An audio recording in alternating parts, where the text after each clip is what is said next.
কয়েকশো বছরের পুরনো ভারতীয় গ্রন্থ যার নাম ব্রহ্মচার্য মৌরাত, যে বইয়ের মধ্যে একটি বাস্তব ঘটনার বর্ণনা করা হয়েছে।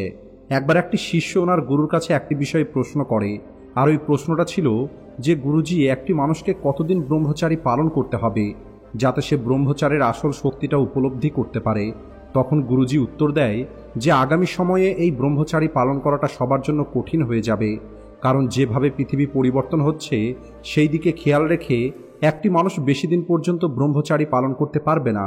এরপরে শিষ্যটি পুনরায় জিজ্ঞেস করে, কিন্তু তারপরেও যদি কোনো একটি মানুষ এই কঠিন কাজটা করে দেখায় তাহলে কি হবে? তখন গুরুজি বলে, যদি একটি মানুষ আগামী 365 দিন পর্যন্ত ব্রহ্মচারী পালন করতে পারে তাহলে তার মধ্যে 7টি চক্র জেগে উঠবে, আর এই 7টি চক্রের শক্তির সামনে প্রকৃতিও মাথা নত করে। কেবলমাত্র 365 দিনের ব্রহ্মচার্য একটি মানুষের জীবন থেকে গরিবীকে চিরদিনের মতো দূর করে দিতে পারে। 365 দিনের ব্রহ্মচার্য একটি মানুষের জীবন থেকে শারীরিক দুর্বলতা চিরদিনের মতো দূর করে দিতে পারে। আর ওই গুরুজি সবশেষে ওই শিষ্যকে একটি কথা বলেছিল, যে কথাটা শুনে শিষ্যটি ব্রহ্মচারী পালন করার জন্য রাজি হয়ে গেছিল। আর সেই কথাটা কি ছিল সেটা আমি আপনাদের ভিডিও শেষে বলবো, কিন্তু তার আগে আমি আপনাদের ব্রহ্মচারীর সঙ্গে যুক্ত কিছু অবাক করে দেওয়া কথা বলতে চাই, আর সেটাও সঠিক প্রমাণের সঙ্গে। আর আমি আপনাদের একটি মানুষের শরীরে উপস্থিত 7টি চক্র সম্পর্কে বলবো। আর যদি একটি মানুষ এই 7টি চক্রকে অ্যাক্টিভ করতে পারে তাহলে তার জিরো থেকে হিরো হতে সময় লাগবে না। যখনই মানুষ লেডি গাগার নোংরা ফটো দেখে তখন তাদের ব্রেনে নোংরা চিন্তা চলে আসে, কিন্তু আপনি এটা জেনে অবাক হবেন, লেডি গাগা নিজের পার্সোনাল লাইফে ব্রহ্মচারী পালন করে। ব্রহ্মচারীর অর্থ হলো 25 বছর বয়স পর্যন্ত বিবাহ না করা এবং সমস্ত রকমের নোংরা জিনিস থেকে দূরে থাকা। তাই একদিক দিয়ে আমরা এটা বলতে পারি লেডি গাগা ব্রহ্মচারী পালন করছে। কিন্তু এটা কেবল একমাত্র আমেরিকান সেলিব্রিটি নয়, কারণ এমন অনেক সেলিব্রিটি আছে যারা তাদের জীবনে এই ব্রহ্মচারী পালন করে। আজকের এই অনলাইনের পৃথিবীতে ব্রহ্মচারী পালন করাটা অনেক কঠিন। আমাদের শরীরের বীর্যটা কেবলমাত্র আমাদের জেনারেশনকে আগে বাড়ানোর জন্য কাজ করে না, আর এটা কোনো মজার জন্য নষ্ট করার জিনিসও নয়। আয়ুর্বেদ আমাদেরকে বলে আমাদের শরীরে 7টি চক্র আছে যা আমাদের জীবনের ফিজিক্যাল, মেন্টাল এবং স্পিরিচুয়াল লেভেলকে কন্ট্রোল করে। যদি এই 7টি চক্রের মধ্যে একটি চক্রের ব্যালেন্সও নষ্ট হয়ে যায় তাহলে আমাদের জীবন সঠিকভাবে চলবে না।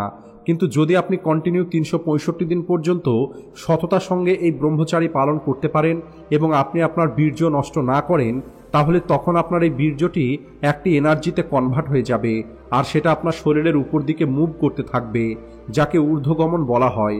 আর তারপরে আপনার ওই এনার্জিটা আমাদের শরীরের প্রথম চক্রে পৌঁছায়। আমাদের শরীরের প্রথম চক্র হলো মূলাধার চক্র। যখন এই চক্রটা আপনার ব্যালেন্স হয়ে যাবে তখন আপনি ভিতর থেকে এনার্জেটিক এবং কনফিডেন্ট অনুভব করবেন। আপনার এমন মনে হবে যে এখন আপনার অন্য কারোর উপরে ডিপেন্ড হবার কোনো প্রয়োজন নেই, আপনার নিজের উপরে বিশ্বাসটা অনেক বেশি বেড়ে যাবে। এরপরে দ্বিতীয় চক্রের নাম হলো স্বাধিষ্ঠান চক্র। এই চক্র আপনার ক্রিয়েটিভিটিকে আলাদা লেভেলে নিয়ে যাবে। তখন আপনার ব্রেনে এমন এমন আইডিয়া আসতে শুরু করবে যা এর আগে আপনার ফিল্ডে কারোর ব্রেনে আসেনি। আর এই কারণেই বড় বড় সায়েন্টিস্ট যেমন নিকোলা টেসলা, অ্যালবার্ট আইনস্টাইন এরাও ব্রহ্মচারীকে গুরুত্ব দিত। আর এরপরে যখন বীর্য মণিপুরা চক্রে পৌঁছাবে তখন আপনি অনুভব করবেন যে আপনার ভিতর থেকে ভয়টা দূর হয়ে গেছে। যদি আমরা আমাদের প্রতিদিনের জীবনকে ভালোভাবে দেখি তাহলে দেখতে পাবো আমরা প্রতিদিন ছোট ছোট বিষয় নিয়ে অনেক টেনশনে থাকি, আর এই ওভার থিঙ্কিংয়ের কারণেই এই টেনশনটাই ভয়ে পরিণত হয়। আর এটা হয়তো আপনি অনুভব করেছেন, যখন আমাদের ভয় লাগে তখন আমাদের পেটে ব্যথা অনুভব হয়। কিন্তু যদি আপনি একবার আপনার সঠিক মন থেকে এই ব্রহ্মচারী পালন শুরু করেন আর আপনার এই স্বাধিষ্ঠান চক্রটা অ্যাক্টিভ হয়ে যায়, তাহলে তখন আপনার ভিতরের ভয়টা এমনভাবে দূর হয়ে যাবে যেমন একটি জাদুঘর হাওয়াতে কোনো জিনিস গায়েব করে দেয়। স্বাধিষ্ঠান চক্র ব্যালেন্স হয়ে যাবার পরেই আপনি আপনার ভিতরে অনেক বেশি এনার্জেটিক ফিল করবেন। আপনার কনফিডেন্স, আপনার প্রোডাক্টিভিটি এবং আপনার ফোকাস আলাদা লেভেলে পৌঁছে যাবে। এরপরে অনাহতা চক্র, যা আপনার ভিতরে অন্য মানুষকে সাহায্য করার ইচ্ছে জাগিয়ে তুলবে। আপনি অন্য মানুষের সঙ্গে অনেক বেশি ফ্রেন্ডলি হয়ে কথা বলা শুরু করবেন। এরপরে বিশুদ্ধ চক্র, এই চক্রটি আমাদের কমিউনিকেশনের স্কেলের সঙ্গে যুক্ত। এই চক্রটা অ্যাক্টিভ হওয়ার পরে আপনার ভিতরে এমন পাওয়ার চলে আসবে যার ফলে আপনি অল্প কথা বলেই আপনার মনের ভাব প্রকাশ করতে পারবেন। আর এর সব থেকে বড় উদাহরণ হলো আমাদের স্বামী বিবেকানন্দজি আর ওনার শিকাগোতে দেওয়া স্পিচ, যেখানে উনি কেবলমাত্র এতটুকু বলেছিলেন যে my dear American brother and sisters, আর এতটুকু শোনার পরেই সেখানে থাকা সমস্ত মানুষ উঠে হাতে তালি বাজানো শুরু করে।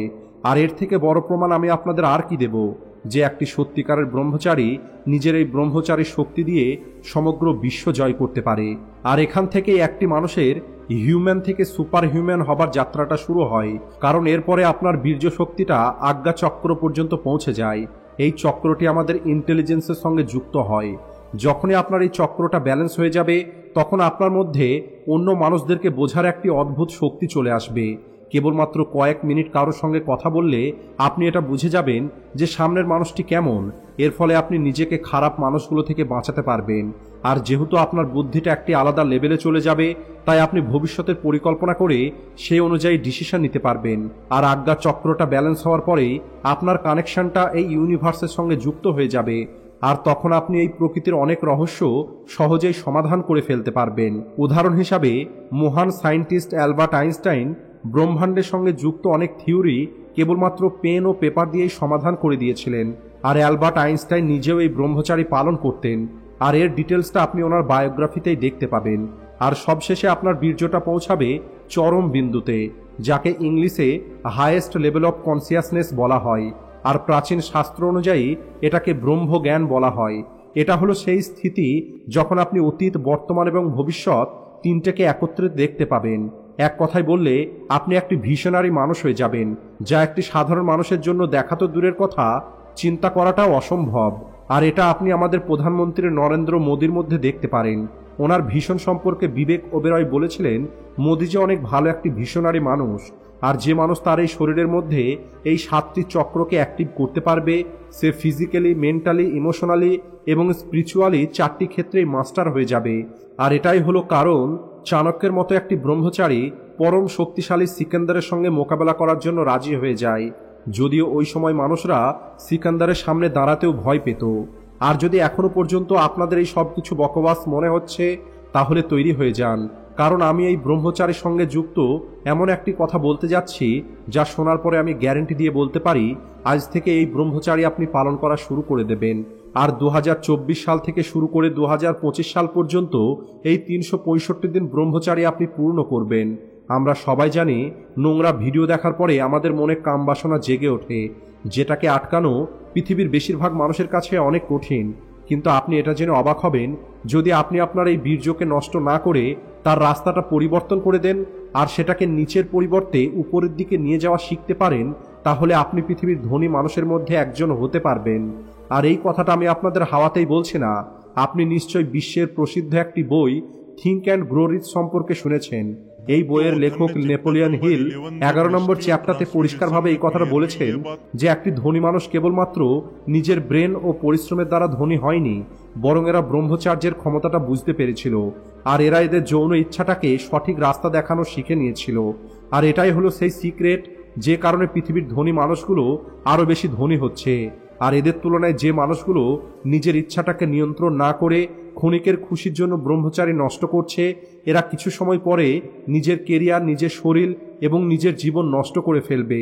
আর এই কথার সবথেকে বড় প্রমাণ হলো স্পাইডারম্যান সিরিজ থেকে ফেমাস হওয়া জেমস ফ্র্যাঙ্ক। একটি ইন্টারভিউতে জেমস বলে, টিনেজ বয়সে উনি অ্যালকোহলের অ্যাডিক্ট হয়ে পড়েন, আর যখন অ্যালকোহল ছেড়ে দেন তখন এই সমস্ত নোংরা জিনিসের প্রতি অ্যাডিক্ট হয়ে পড়েন।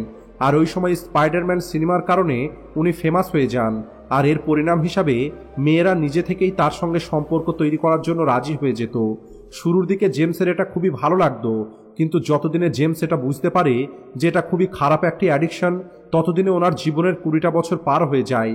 এই সব কিছু থেকে আমরা একটা কথা পরিষ্কারভাবে বুঝতে পারি, ব্রহ্মচারী কেবলমাত্র মজার কোনো সাবজেক্ট নয়। যদি আপনি কেবলমাত্র মজার জন্য এটাকে নষ্ট করেন, তাহলে আপনার থেকে বোকা মানুষ পৃথিবীতে আর কেউ নেই। হ্যাঁ, এই কথাটা সত্যি যে শুরুর দিকে আপনার মনে হবে এটা আপনাকে স্বর্গ সুখ দেবে, কিন্তু যদি আপনারও এমনটা মনে হয়, তাহলে আপনি একবার এই জেমস ফ্র্যাঙ্কের কাহিনীটা মনে করে নেবেন। আর একবার চিন্তা করে দেখবেন, একদিকে জেমস ফ্র্যাঙ্ক যে নিজের জীবনের 20টা বছর কেবল নিজের যৌন ইচ্ছাকে সন্তুষ্ট করতে লাগিয়ে দিয়েছে, অন্যদিকে নেপোলিয়ন হিল যিনি নিজের জীবনের 20টা বছর লাগিয়ে এই বই লিখেছেন।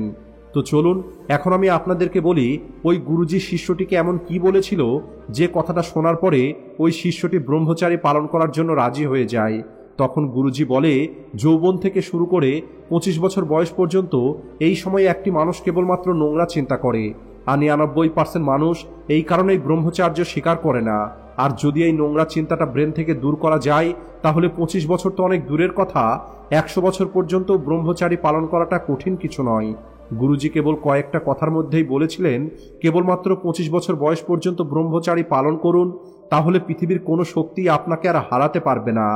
যে মানুষ ব্রহ্মচারীর রাস্তায় চলবে, তার শরীরে শক্তির সঙ্গে সঙ্গে জোশ ও উৎসাহ বেড়ে যাবে।